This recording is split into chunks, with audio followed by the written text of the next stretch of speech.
Harper Lee extremely hurt by Mockingbird sequel claims. Harper Lee is extremely hurt by claims she was pressured into releasing a lost novel, her lawyer has told the New York Times. Tonja Carter found the script for Go Set a Watchman among the 88-year-old author's things last year. Following the discovery, some people suggested Lee was manipulated into releasing the decades-old manuscript. It will be the first book released by the American author since To Kill a Mockingbird in 1960s. Lee is a very strong, independent, and wise woman who should be enjoying the discovery of her long-lost novel, Ms. Carter told the newspaper. Instead, she is having to defend her own credibility and decision-making. On discovering the manuscript, Ms. Carter had assumed it was another copy of To Kill a Mockingbird, unaware that Lee had ever penned another novel. "I was so stunned. At the time I didn't know if it was finished," she said, adding that Lee had reportedly thought the manuscript had long been lost.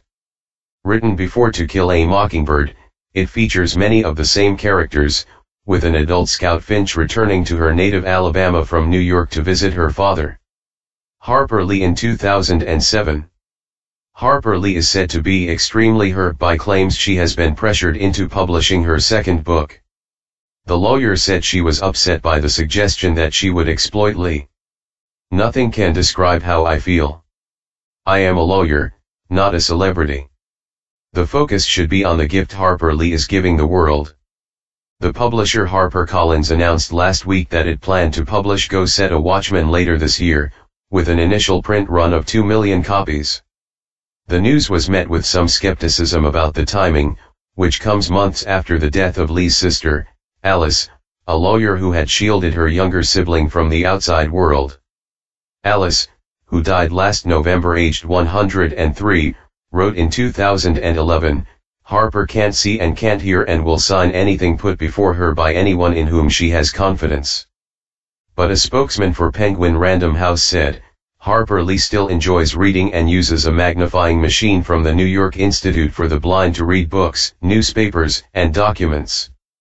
To Kill a Mockingbird was published in July 1960 and has sold more than 40 million copies around the world.